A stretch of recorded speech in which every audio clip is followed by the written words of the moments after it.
Hi hello నమస్తే welcome to మమేకం Telugu novels. నేను మీ నివేదిత. కార్తీక పురాణం ఈరోజు అధ్యాయం కన్యాదాన ఫలము.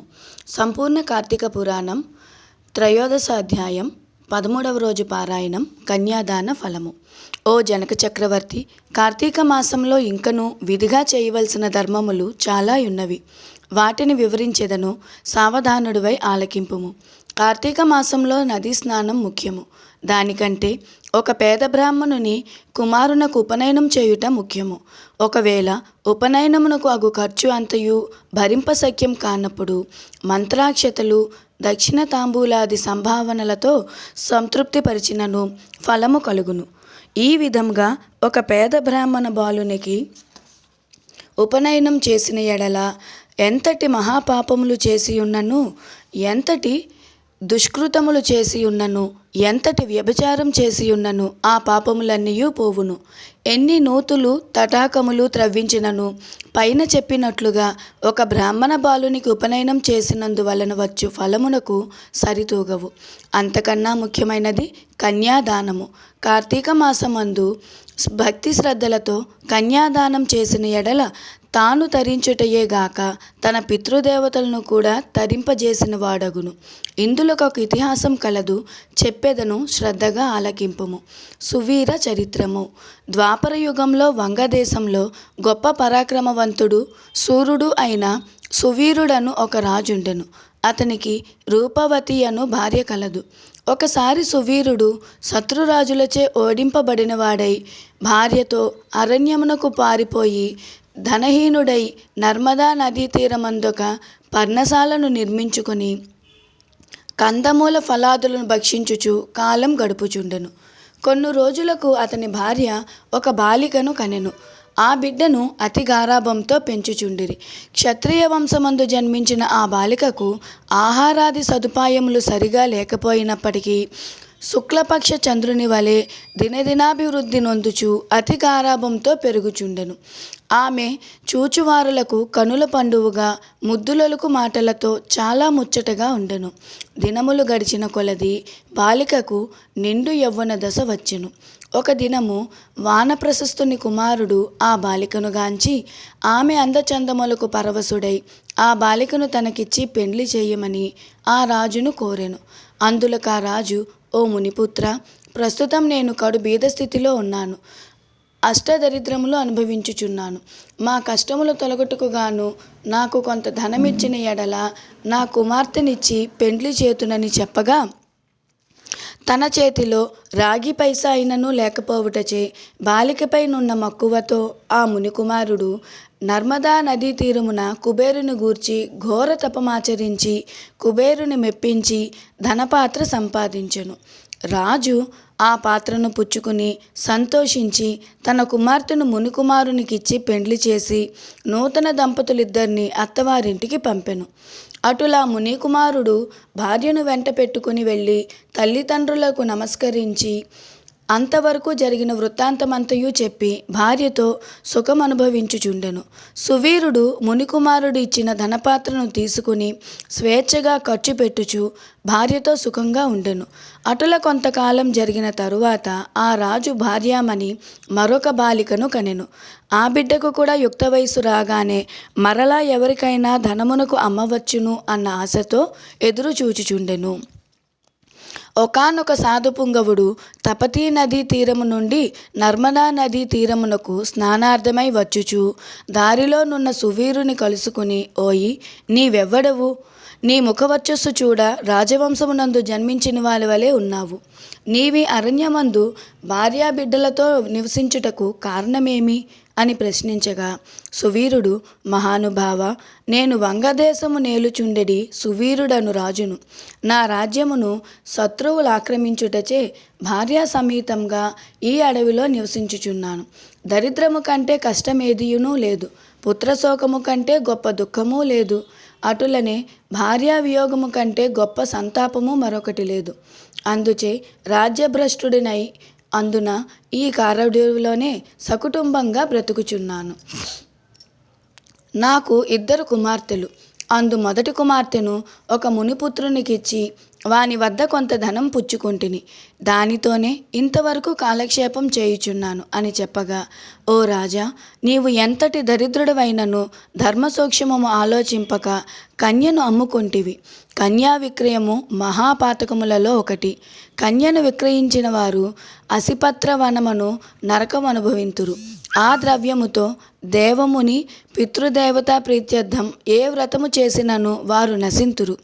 అదియును కాక కన్యా విక్రయం చేసిన వారికి పితృదేవతలు పుత్ర సంతతిని కలగకుండా శపింతురు.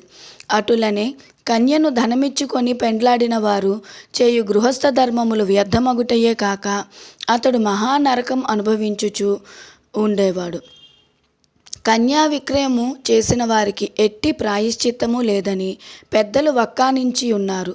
కావున రాబోయే కార్తీక మాసమున నీ రెండవ కుమార్తెను నీ శక్తి కొలది బంగారు ఆభరణాలతో అలంకరించి సదాచార సంపన్నునకు ధర్మబుద్ధి కలవానికి కన్యాదానం చేయుము. అటులు చేసిన ఎడల గంగా స్నానమొనరించిన ఫలము, అశ్వమేధ యాగం చేసిన ఫలమును పొందటమే కాక మొదటి కన్యను అమ్మిన దాని పాపఫలము కూడా తొలగిపోవును అని రాజునకు హితబోధము చేయగా, అందులక రాజు చిరునవ్వు నవ్వి, ఓ మునివర్య, దేహసుఖము కంటే దాన ధర్మముల వలన వచ్చిన ఫలం ఎక్కువ. తాను బ్రతికుండగా భార్యాబిడ్డలతోనూ సిరి సంపదలతోనూ సుఖముగా ఉండక చనిపోయిన తరువాత వచ్చిడి ఏదో మోక్షం కొరకు ప్రస్తుతమున్న అవకాశమును చేతులారా జాడవిడవమంటారా? ధనము బంగారము కలవారే ప్రస్తుతం లోకంలో రాణింపగలవారు. కానీ ముక్కు మూసుకుని నోరు మూసుకుని బక్క చిక్కి శల్యమైన వారిని లోకం గుర్తిస్తుందా, గౌరవిస్తుందా? ఐహిక సుఖములే గొప్ప సుఖములు కాన నా రెండవ కుమార్తెను కూడా నేను అడిగినంత ధనం ఎవరిత్తురో వారికే ఇచ్చి పెండ్లి చేయుదును, కానీ కన్యాదానం మాత్రము చేయును అని నిక్కచ్చిగా చెప్పెను. ఆ మాటలకు సన్యాసి ఆశ్చర్యపడి తన దారిని తాను వెడలిపోయెను. మరికొన్ని దినములకు సువీరుడు మరణించెను. వెంటనే యమభటులు వచ్చి వానిని తీసుకుని పోయి యమలోకంలో అసిపత్ర వనమును నరక భాగమున పడివేసి అనేక విధములుగా బాధించిరి. సువీరుని పూర్వీకుడైన శృతకీర్తి అను రాజు ధర్మయుక్తంగా ప్రజలను పాలించి ధర్మాత్ముడై మృతి చెందిన పిమ్మట స్వర్గమందు సర్వసౌఖ్యములు అనుభవించుచుండెను.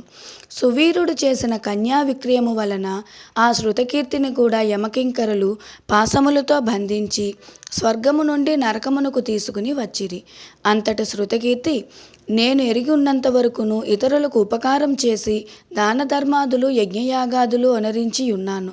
నాకీ దుర్గతి ఏల కలిగినని మనమునందనుకుని నిండు కొలువు దీరియున్న యమధర్మరాజు కడకేగి నమస్కరించి, ప్రభు, నీవు సర్వజ్ఞుడవు, ధర్మమూర్తివి, బుద్ధిశాలివి, ప్రాణకోటి కంతయు సమంగా జూచుచుందువు. నేనెన్నడూ ఏ పాపము చేసి ఉండలేదు. నన్ను స్వర్గలోకం నుండి నరకమునకు తోడ్కొని వచ్చుటకు కారణమేమి సెలవిండు అని ప్రాధేయపడెను. అంత ధర్మరాజు శృతకీర్తిని గాంచి, శృతకీర్తి, నీవు న్యాయమూర్తివి, ధర్మజ్ఞుడవు, నీవెటువంటి దురాచారము గాని చేసి ఉండలేదు. అయిననేమి నీ వంశీయుడగు సువీరుడు తన జ్యేష్ఠపుత్రికను ధనమున కాసించి అమ్ముకొనెను. కన్య నమ్ముకునే వారి పూర్వీకుల ఇటు ఈ మూడు తరముల వారు అటు మూడు తరముల వారును వారెంతటి పుణ్యపురుషులైనను నరకం అనుభవించుటయే కాక నీచ జన్మలెత్తవలసి ఉండును. నీవు పుణ్యాత్ముడువనియు ధర్మాత్ముడువనియు నేను ఎరుగుదును కాక నీకొక ఉపాయం చెప్పెదను. నీ వంశీయుడగు సువీరునకు మరి ఒక కుమార్తె కలదు. ఆమె నర్మదా నదీ తీరాన తన తల్లి వద్ద పెరుగుచున్నది. నా ఆశీర్వాదం వలన నీవు మానవ శరీరం దాల్చి అచటకు పోయి ఆ కన్యను వేద పండితుడను శీలవంతుడగు ఒక విప్రునకు కార్తీక మాసమున సాలంకృతముగా కన్యాదానం చేయించుము. అటుల చేసిన ఎడల నీవు, నీ పూర్వీకులు, సువీరుడు, మీ పితృగణములు కూడా స్వర్గలోకమున కేగుదురు. కార్తీక మాసంలో సాలంకృత కన్యాదానం చేసినవాడు మహాపుణ్యాత్ముడగును. పుత్రికా సంతానం లేనివారు తమ ద్రవ్యముతో కన్యాదానం చేసినను లేక విధి విధానముగా ఆబోతునకు వివాహమునర్చినను కన్యాదానం ఫలం అబ్బును. కనుక నీవు వెంటనే భూలోకమునికేగి నేను తెలిపినట్లు చేసితివేని ఆ ధర్మకార్యము వలన నీ పితృగణము తరింతురు. పోయి రమ్మని పలికెను.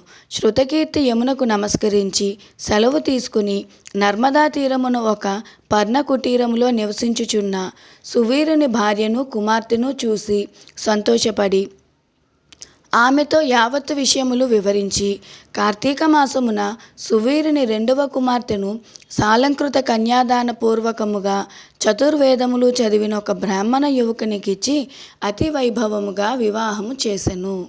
అటుల కన్యాదానం చేయుట వలన సువీరుడు కూడా పాప విముక్తుడై స్వర్గలోకంలోనున్న పితృదేవతలను కలుసుకొనెను.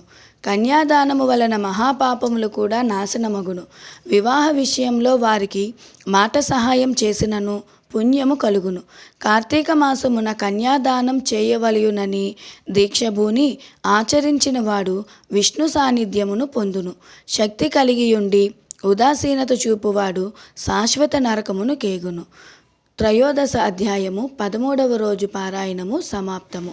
ఓం నమ శివాయ. ఈరోజు అనగా 13వ రోజు పాటించవలసిన నియమ నిబంధనలు. ఈరోజు నిషేధించవలసినవి రాత్రి భోజనం, ఉసిరి, చేయవలసిన దానములు మల్లె, జాజి వగైరా పువ్వులు, అలాగే వనభోజనం. పూజించాల్సిన దైవము మన్మధుడు. జపించాల్సిన మంత్రం ఓం శ్రీ విరిసిరాయ నమః స్వాహ. ఈ మంత్రం జపించటం వల్ల కలిగే ఫలితములు వీర్యవృద్ధి, సౌందర్యము. ఇదండి ఈరోజు పారాయణం. విన్నారు కదా? ఎలా ఉందో కామెంట్ చేసి చెప్పండి. మీ నివేదిత ఆదిత్య. ఓం నమ శివాయ.